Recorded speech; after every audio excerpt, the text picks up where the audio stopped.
শুধু দর্শক মণ্ডলী, আপনাদের সবাইকে শুভেচ্ছা জানাচ্ছি শিল্প, ব্যবসা, বাণিজ্য ও অর্থনীতি বিষয়ক অনুষ্ঠান ঢাকা ব্যাংক শিল্পলোকে। আজকে আমাদের মাঝে উপস্থিত আছেন তিনজন বিশিষ্ট ব্যক্তিত্ব: আব্দুল্লাহ এইচ কাফি, ফর্মার প্রেসিডেন্ট বিসিএস এবং ফর্মার চেয়ারম্যান অ্যাসোসিয়েট অর্গানাইজেশন। আপনাকে অসংখ্য ধন্যবাদ আমাদের মাঝে থাকার জন্য। আমাদের মাঝে আরও আছেন জনাব Mustafa Jabbar, president basis, Bangladesh association of software and information services, এবং আরও আছেন জনাব আরিফ আল ইসলাম, তিনি হলেন managing director summit communications limited. যদি আমি সফটওয়্যার এক্সপোর্টের কথা বলি, সেখানে প্রায় আমরা $145 মিলিয়ন ওয়ার্থ অফ এক্সপোর্ট করেছি যদি লিগ্যাল চ্যানেল বলি।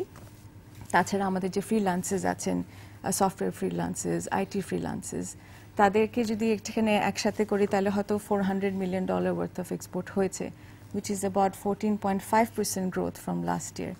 তো এটা ভালো একটা গ্রোথ হচ্ছে আমরা জানি, তবে এটাও জানি যে আমাদের একটা টার্গেট আছে যে $5 বিলিয়ন ওয়ার্থ অফ এক্সপোর্ট আমরা করব জি 2021-এর মধ্যে। তো সেটা আপনার কি মনে হয় আমরা কতদূর এগোতে পেরেছি সেই লক্ষ্যে?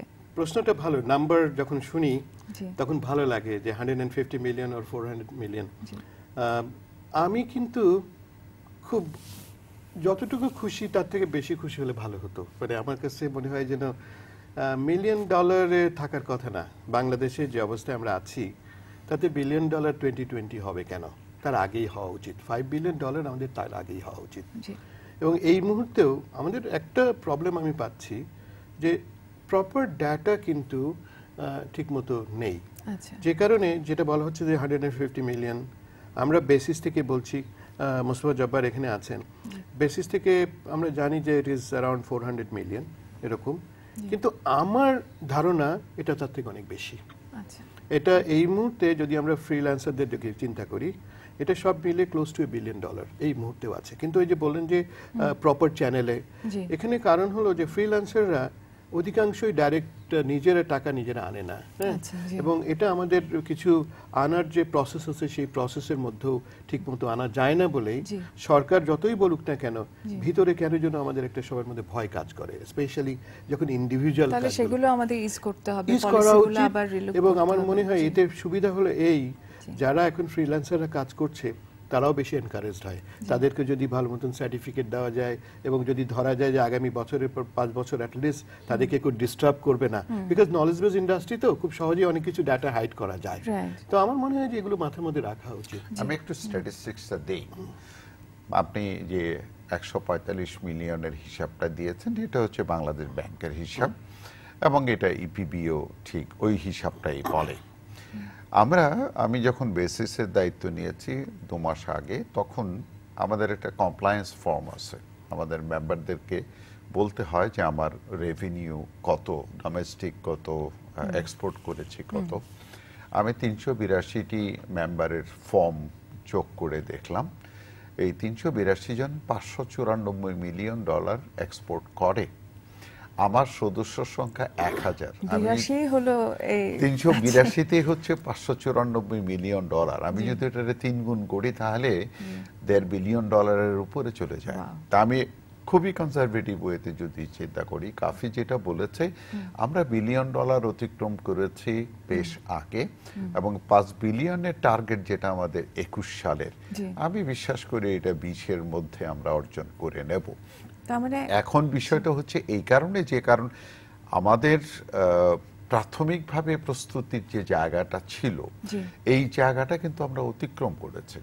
এই যে আমার ডান পাশে জায়গা দেখতে পাচ্ছেন, তিনি ক্যাবেল বসিয়ে দিয়েছেন। আমাদের এখন সর্বোচ্চ পরিমাণ প্রশিক্ষণ কার্যক্রম চলছে, গভর্নমেন্টের ইনফ্রাস্ট্রাকচার তৈরিগুলো চলছে, একটা অ্যাওয়ারনেস বিল্ড আপ হয়েছে, তরুণদের মধ্যে একটা দারুণ সচেতনতা তৈরি হয়েছে। আমরা ফ্রিল্যান্সিং থেকে শুরু করে স্টার্ট আপ পর্যন্ত সব জায়গাটার একটা সব ইয়াং ছেলেমেয়েরা দেখি যে কম্পিউটার একটা ওই যে বলে যে টেক অফ করার পর্যায়ে আমরা এসে গেছি। আমাদের রানওয়ে তৈরি হয়েছে, ইঞ্জিন চালু হয়েছে, এখন আমাদের টেক অফ করার সময়। সুতরাং ওই এক্সপোর্টের জায়গাটাতে আমি নিশ্চিত যে আমরা আমাদের যে টার্গেট আছে এটাকে অতিক্রম করে যাব। আর আপনি যেটা বলছেন যে অলরেডি আমরা নিশ্চয়ই $1 বিলিয়ন এন্ড অ্যাবাভ আমরা অতিক্রম করেছি, যদি তাই হয় তাহলে এগুলোকে কি করে আমাদের আয়ত্তে আনবো, কি করে এগুলা অ্যাকাউন্টে আনবো? সবচেয়ে বড় প্রবলেম সবারই, মানে যারা এই ইন্ডাস্ট্রিতে আছে, অফিস মানে একটা এস্টাবলিশ সেটআপ থাকুক, আর ইন্ডিভিজুয়াল যারা আছে তারা ভয়ের মধ্যে থাকে। এই ভয়টাকে ফ্রি করতে হবে। যেটা আপনি বললেন যে কত 50% বলছেন, আপনি একটা জিনিস দেখেন, যেদিন আমাদের কম্পিউটারে জিরো ডিউটি করা হচ্ছিল, এবং আমার সৌভাগ্য যে আমার পাশে মোস্তফা জব্বার আছে, আমরা দুজনই সেই সময়, সেই 30 বছর আগে থেকে যখন আমরা এই সমস্ত আন্দোলনের মধ্যে ছিলাম, তার আগে কিন্তু কম্পিউটার খুব একটা বেশি প্রচলন হয়নি। কিন্তু যখনই গভর্নমেন্ট, আমি আবার ধন্যবাদ দেব বর্তমান গভর্নমেন্টের প্রধানমন্ত্রীকে, উনি কিন্তু সেই সময় আমাদেরকে খুব হেল্প করেছিলেন। এবং তখন যদি জিরো ডিউটি আজকে না হতো, এই 15 বছরে দেশের অবস্থা একটু হয় না। এবং এই জন্যই বলছি, ওই ভয়টা আপনি তুলে দেন। 50 বিলিয়ন, এই যে 5 বিলিয়ন যেটা বলা হচ্ছে 2020, তার আগেই হবে। ওই ভিশনটা ছিল বলে তখন ওই ডিসিশন নেওয়াতে এতটা অগ্রগতি হয়েছে। এখনই তুলে দিতে বলেন যে এই ভয় থাকবে না, ডিস্টার্ব করা হবে না, সফটওয়্যার এন্ড আইটি ইন্ডাস্ট্রি সবকিছু ঠিক থাকবে। আমি এইটুকু গ্যারান্টি দিতে পারি, এই দেশ থেকে 5 বিলিয়ন না আরো বেশি এক্সপোর্ট হতে পারে। কারণ আমাদের ছেলেমেয়েরা, আমাদের এই দেশের একটা বড় পজিটিভ সাইড হলো এই, প্রত্যেকটা মানুষ নিজেরা তার নিজের জীবন পরিবর্তনের জন্য, ইয়াং জেনারেশনকে আমি স্যালুট দিই, তারা নিজেদের প্রয়োজনেই ইনফরমেশন টেকনোলজিকে হাতে নিয়েছে। চাকরি করতে কেউ চায় না এখন, সবাই এন্টারপ্রেনার্স হতে চায়। এবং আমার দেশে হয়তো এই 20,000 জনের লোক হবে না, অফিস হবে না, কিন্তু 2 জন 5 জনের অফিস শত শত হয়ে যাবে। এবং তারাই কিন্তু দেখবেন যে $500, $1,000। কয়েকদিন আগে আমার এক বন্ধু $5 মিলিয়ন এক্সপোর্ট করে এখান থেকে বসে। খবর পাই না, বাংলাদেশের লোক কেউ জানায়ও না। আমরা আবার এই সম্পর্কে আলাপ করতে আপনার কাছে ফেরত আসবো। আরিফ ভাই, আপনার কাছে যে আমার প্রশ্ন, সেটা হলো যে এই যে আমরা দেখছি যে সবাই এন্টারপ্রেনার্স হতে চায়, সবাই এই লাইনে আসলে আইসিটি সফটওয়্যার ডেভেলপমেন্ট এই লাইনে আসতে চায়, তো এর জন্য কিন্তু আমরা যেটা বলি যে ইন্টারনেট স্পিড বা ব্যান্ডউইথের যে কস্টটা, that plays a big role, তাই না? এবং আপনারা যেহেতু ইনফ্রাস্ট্রাকচার প্রোভাইডার, আপনারা 2 জন আছেন অপারেটর যারা ন্যাশনাল টেলিকমিউনিকেশন এবং ট্রান্সমিশন নেটওয়ার্কের লাইসেন্স পেয়েছেন, ফাইবার অ্যাট হোম, এবং আপনারা, এবং I know you hold the market, মানে লার্জার মার্কেট শেয়ার। তো সেক্ষেত্রে আপনারা একটু বলুন যে কিভাবে আপনারা সহায়তা করছেন এই যে স্বপ্নটা আছে সেটা বাস্তবায়িত করার জন্য। প্রথমে খুব চ্যালেঞ্জিং কোশ্চেন, প্রাইস কমানোর ব্যাপার।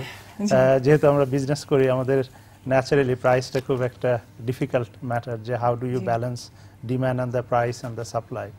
তা আমি একটু ব্যাকগ্রাউন্ড বলে প্রাইসে আসি। আমাদের ইনফ্রাস্ট্রাকচারটা কেন এত বেশি দরকার, বা আমরা কোথায় আছি ইনফ্রাস্ট্রাকচারে। গ্লোবালি ডেভেলপ কান্ট্রিগুলোতে যদি দেখি যে ওয়্যারলেস পেনেট্রেশনের সাথে ফিক্সড ব্রডব্যান্ড পেনেট্রেশন খুব কাছাকাছি চলে গেছে, ডেভেলপিংগুলো আস্তে আস্তে ওদিকে যাচ্ছে। তো আমাদের ওয়্যারলেস পেনেট্রেশন 80-র উপরে চলে গেছে, কিন্তু ফিক্সড ব্রডব্যান্ড পেনেট্রেশন কিন্তু এখনো 1%-এর লেভেলে আছে। তো ওখানে জি, এটা খুবই অ্যাটলিস্ট, মানে খুব মিনিমাম, বেয়ার মিনিমাম হবে যে 10 to 20% লেভেলে ফিক্সড ব্রডব্যান্ড যাওয়া। জি, তো নেইবারিং কান্ট্রিগুলোতে ওই ট্রেন্ডে আগায় গেছে অনেক দূর। তো আমাদেরকে ওই পথে যেতে হবে। তো ফিক্সড ব্রডব্যান্ডে গেলে কি হবে? ফিক্সড ব্রডব্যান্ডে গেলে যারা ফ্রিল্যান্সার আছে, কল সেন্টার আছে, সফটওয়্যার কোম্পানিগুলো আছে, they will get a very seamless connectivity. এবং ওটা যে কোনো জায়গাতে বসে, ঢাকাতে বলি, সিটিতে বলি, বা সে যদি গ্রামে বেড়াতে যায়, সেই সময় সে ওই টাইমে যদি একটা কাজের দরকার হয় দেশের বাড়িতে, সে কিন্তু ওখানে বসে ব্রডব্যান্ডের ফ্যাসিলিটিটা পাওয়া উচিত। এবং এটা কেন এক্সপ্যানশনটা হচ্ছে না? এক্স্যাক্টলি, তো ওইটাতে একটু আসছি। তো ওই জায়গাতে পিছিয়ে আছে, এই জন্য ইনফ্রাস্ট্রাকচারটা খুবই জরুরি। তো ওই জায়গাতে যেটা গ্যাপ ছিল, যে আমাদের সারা দেশে ফিক্সড ব্রডব্যান্ড হলেই এখন মডার্ন জেনারেশনে ফাইবার অপটিক কেবল দরকার, আগে ছিল কপার।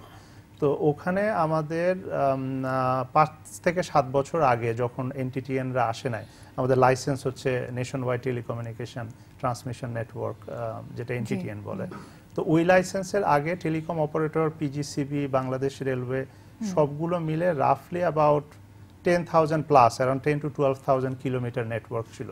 তো 10 to 12,000 কিলোমিটার দিয়ে you can connect the main divisions and a portion of the districts. So it will not be even 100% of the district you can cover. Let alone be একদম rural, union, উপজেলা ওই লেভেলে। তো এখন এই এতদিন পরে আমরা যেমন 30,000 কিলোমিটার করেছি, যার মধ্যে 22,000 অফ আওয়ার ওন, আর বাকিটা আমরা লিজ নিয়েছি। বিভিন্ন গ্রামীণ ফোন, পিজিসিবি, অন্যান্য যাদের বিটিসিএল অন্যদের কাছে, যাতে কমন জায়গাতে আমরা লে না করি।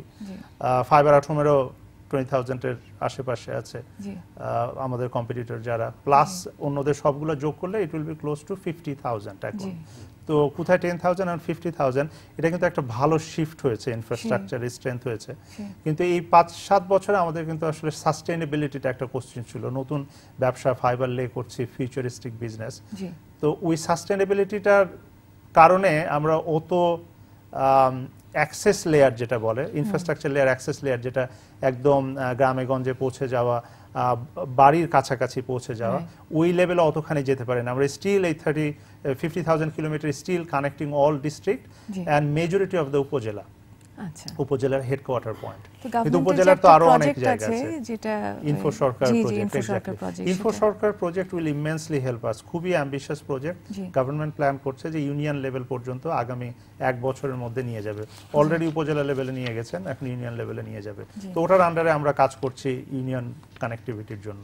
তো ওই ইউনিয়ন লেভেলে কানেক্টিভিটি হওয়া, এবং আমরা যদি সিটিগুলোতে একদম fibre to the corner road, প্রত্যেকটা রোডে রোডে নিয়ে যেতে পারি, তাহলে হয়তো এই ইনফ্রাস্ট্রাকচারের প্রবলেম সলভ হবে। And then comes the price, difficult question. এখন আমাদের সাস্টেনেবিলিটির উপরে প্রাইসটা অনেকখানি ডিপেন্ড করে। আমি একটা এক্সাম্পল দিই, আমরা যখন শুরু করি 7 বছর আগে, তখন typically Dhaka two Chittagong E1, তখন এমবিপিএস এর চেয়ে E1 বেশি পরিচিত ছিল। E1 একটা ইউনিট যেটা 2 এমবিপিএস।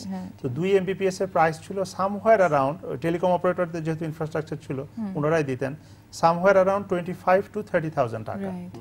তো যেটা এখন নেমে এসে এখন 2,500 থেকে 3,000 টাকার লেভেল এসেছে।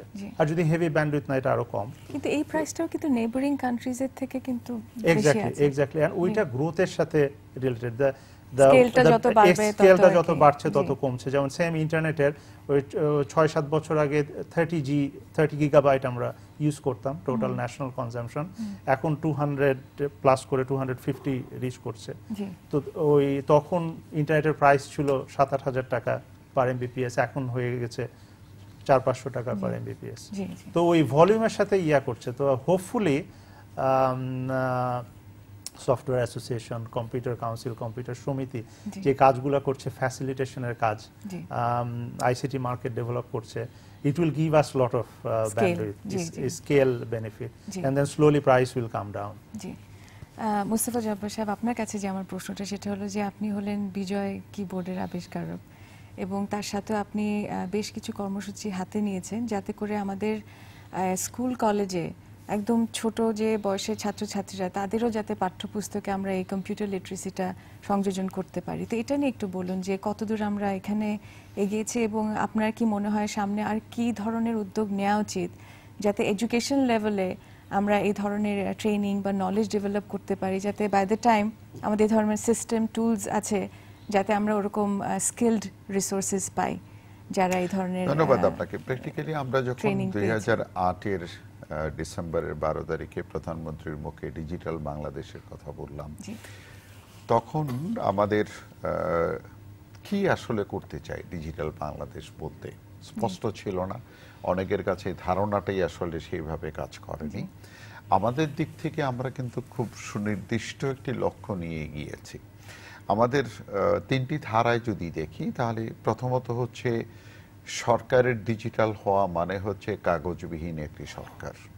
আমরা ফাইলের মধ্যে বন্দী থাকা যে সরকার, সেই সরকারকে আমরা ডিজিটালে রূপান্তর করতে চাই। আমাদের একটি বড় স্বপ্ন হচ্ছে শিক্ষাকে ডিজিটাল করা। এবং প্রধানমন্ত্রী যখনই সুযোগ পান তখনই কথা বলেন আমার ছেলে মেয়েরা স্কুল ব্যাগ বাদ দিয়ে ল্যাপটপ নিয়ে স্কুলে যাবে, এটি ওনার স্বপ্নের মধ্যে একটা। তো আমাদেরও ঠিক তাই। আমি প্রথমে যখন কম্পিউটারে বাংলা প্রণয়ন করি তখন চ্যালেঞ্জ ছিল প্রচলিত প্রকাশনা ব্যবস্থা, অফিস আদালতকে ডিজিটাইজ করা, এবং সেই কারণে কাজ করেছে।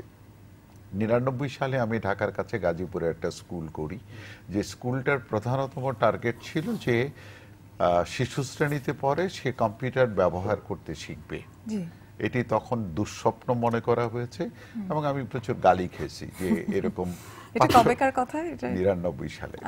5-6 বছর শিশুর হাতে আপনি কম্পিউটার তুলে দিচ্ছেন, পাগলামি ছাড়া আর কিছু না।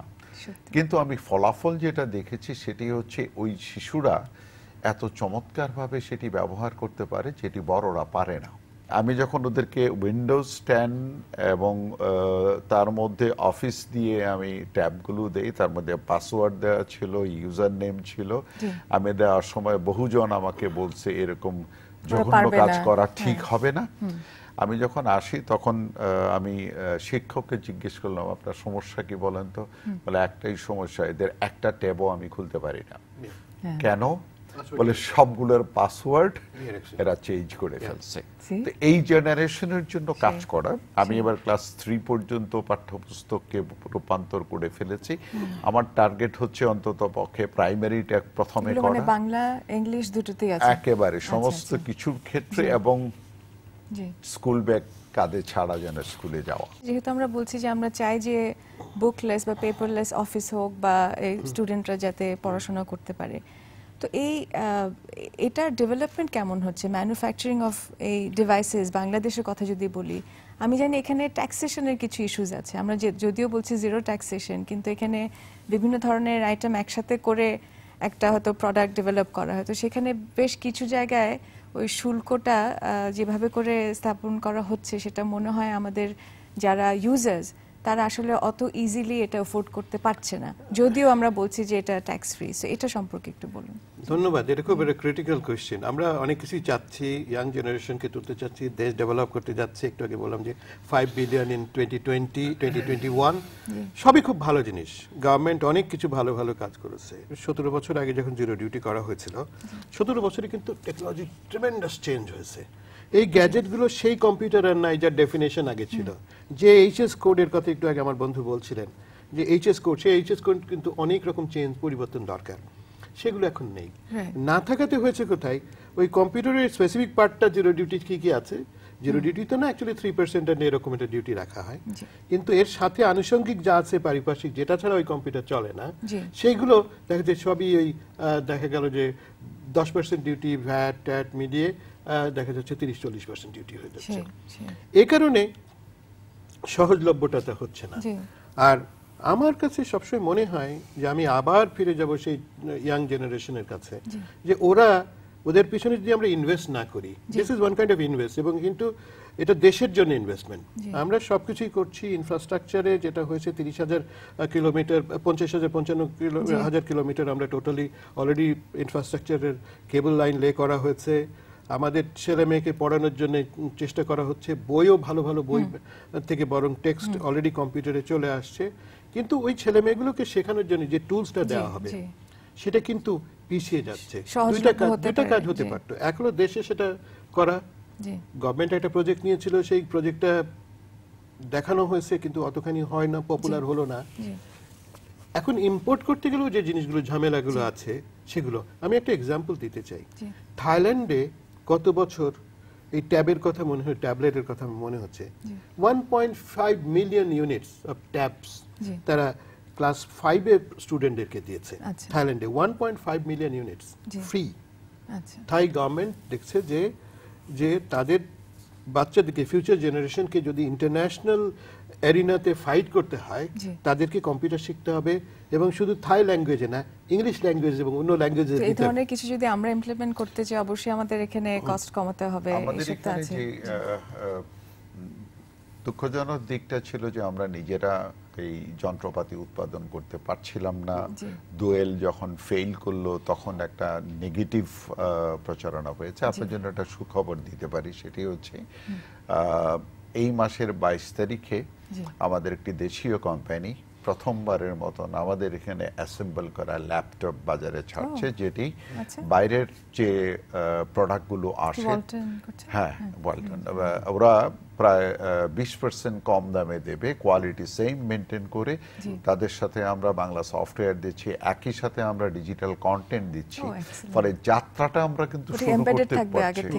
হ্যাঁ, এবং এটি আমি মনে করি যে আমাদের এখানে একটা মোটামুটি একটা ব্রেক থ্রু হয়েছে। প্রাইস রেঞ্জ কমপক্ষে 20% কম ব্র্যান্ডেড পিসি থেকে। গভর্নমেন্টের একটি বোধোদয় হয়েছে, আমি জাস্ট গত সপ্তাহে জেনেছি যে আইসিটি ডিভিশন এতদিন পর্যন্ত যখন গভর্নমেন্ট কম্পিউটার কিন্তু তখন লেখা থাকতো ইন্টারন্যাশনালি রিপিউটেড ব্র্যান্ড। এইবার ওই ক্লজটা বাদ দিয়ে বলে দেওয়া হয়েছে country of origin Bangladesh. So এটার ফলে আমি মনে করি যে এইরকম একটি দুটি ওয়ার্ল্ডের না, আমি হয়তো ৫-৭টা কোম্পানি খুব দ্রুত, because government is the largest buyer এখন, এবং সেই জায়গাটা আমার কাছে মনে হয় যে খুব ইতিবাচক ভাবে সামনে যাবে। অবশ্যই অবশ্যই।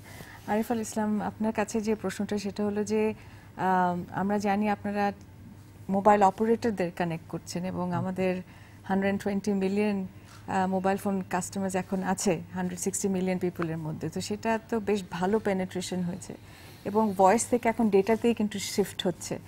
তো মোবাইল ফোন আমরা জানি যে অর্থনীতিতেও কিন্তু একটা বিরাট আকারে এটা কন্ট্রিবিউট করেছে, এটা লাইভলিহুড থেকে শুরু করে কানেক্টিভিটি, বিজনেস সব কিছুতে আসলে প্রয়োজন। তো সেখানে সামিট কমিউনিকেশনসের কন্ট্রিবিউশনটা কি এবং আপনাদের ভবিষ্যতে কি পরিকল্পনা আছে? আমরা জানি যে আমরা 3G থেকে 4G বা LTE তে যাচ্ছি, তো সেই জন্য আপনারা কি রেডি আছেন কি? জি, আমাদের ইন্ডাস্ট্রির লেয়ারটা একটু যদি বুঝাই, ফার্স্টে তো এখন এনটিটিএনরা আসার ফলে একটা ইনফ্রাস্ট্রাকচার লেয়ার তৈরি হয়েছে, তার উপরে মোবাইল অপারেটর এন্ড আইএসপিদের there is a service layer, and service লেয়ারের উপরে যে অ্যাপ্লিকেশন লেয়ার, যেখানে কল সেন্টার, সফটওয়্যার কোম্পানি এবং ইন্ডিভিজুয়াল যারা বিভিন্ন অ্যাপ্লিকেশন ইউজ করছে। তো লাস্ট এন্ডের যে অ্যাপ্লিকেশন ইউজ করছে, যে সফটওয়্যারটা বা কল সেন্টার একটা সিস্টেম, ওরা কিন্তু সে খুব কনভেনশনাল ওয়েতে করে না, সে খুব টেকনোলজিক্যালি অ্যাডভান্সড ওয়েতে করে। সে ফর এক্সাম্পল একটা কল সেন্টার বা কর্পোরেট, সে কিন্তু একটা ভিপিএন এর থ্রু দিয়ে কানেক্টিভিটি চাইবে। সো ওই ভিপিএনটা কিন্তু এই সমস্ত পয়েন্টগুলোকে টাচ করে যাবে, যে অ্যাপ্লিকেশন লেয়ার থেকে সার্ভিস লেয়ার, যে কোনো একটা আইএসপি থ্রু দিয়ে যাচ্ছে, আইএসপি থেকে আবার ইনফ্রাস্ট্রাকচার আমাদের কেবল দিয়ে যাচ্ছে। তো আমাদের টেকনোলজিটা বাংলাদেশে এখন একটা ট্রানজিশনের মধ্যে আছে। কনভেনশনাল টিডিএম টেকনোলজি আছে যেটা আগে ছিল, আর মডার্ন আইপি টেকনোলজি আছে। সো কিছু টেলিকম অপারেটর অলরেডি টিডিএম থেকে আইপি তে মুভ করছে, কিছু এখনো মুভ করে নাই, করবে। কল সেন্টার অনেকগুলো এখন আইপি বেসড আছে। হ্যাঁ, call centre and application layer কিন্তু আইপি তে চলে গেছে অনেক আগে। ব্যাক এন্ডের ইনফ্রাস্ট্রাকচারটা একটু পিছিয়ে আছে, যেটা আমরা এখন করছি। তো আমরা যেমন অ্যাক্সেস লেয়ারে, যেটা কাছাকাছি ওই সার্ভিস লেয়ারের কাছাকাছি, অ্যাক্সেস লেয়ার মানে কাস্টমারের কাছাকাছি যে এইসব পয়েন্টগুলো, সেগুলোতে হাইব্রিড মডেল ইউজ করছে, যেখানে আগে টিডিএমও হ্যান্ডেল করা যায়, আবার আইপিও হ্যান্ডেল করা যায়। আর ব্যাকবোন যে ইনফ্রাস্ট্রাকচার, যেটা লং হল ব্যাকবোনগুলো, সেগুলোতে টিডিএম অ্যান্ড আইপি প্যারালালি করছে, ডিডব্লিউডিএম নেটওয়ার্ক as well as আগে আপনি বলছেন যে প্রত্যেকটা লেয়ারের যে কোয়ালিটি অফ সার্ভিস, বা আমরা যদি বলি স্পিড বলেন বা অ্যাক্সেসিবিলিটিটা যাতে সিমলেস হয় না। এক্স্যাক্টলি।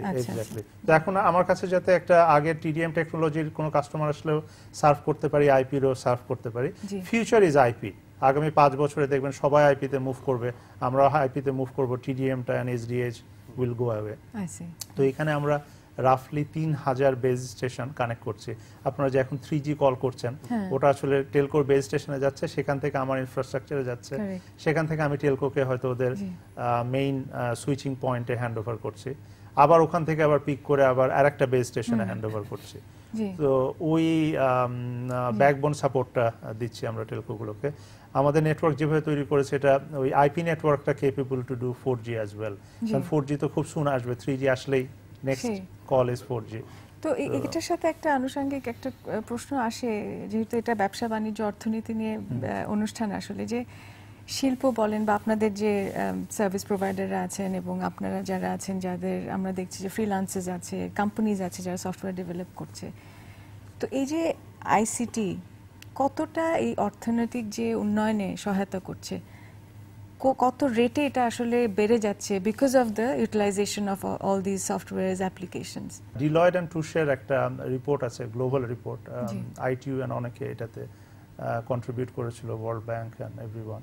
তো ওখানে একটা রিপোর্টে বলছে যে 10% growth in telecom and ICT separately. টেলিকমে যদি 10% গ্রোথ হয়, জিডিপিতে লিটল লেস দ্যান 1% কন্ট্রিবিউশন হয়, 0.8% জিডিপি গ্রোথে। আর আইসিটিতে যদি 10% কন্ট্রিবিউশন হয়, it becomes 1.32%. So it becomes much higher, 1.5 times than telecom. on GDP growth. তো সেখানে So that's আমাদের a global যদি report and that is penetration হয় তাহলে তো exactly, and that is actually for developing countries, emerging countries. জি জি, আপনাদেরকে অসংখ্য ধন্যবাদ। দর্শক মণ্ডলী, আপনাদের সবাইকে অসংখ্য ধন্যবাদ জানাচ্ছি আমাদের সাথে থাকার জন্য। ঢাকা ব্যাংক শিল্পলোকে আবার আমন্ত্রণ জানাবো আগামী সপ্তাহে।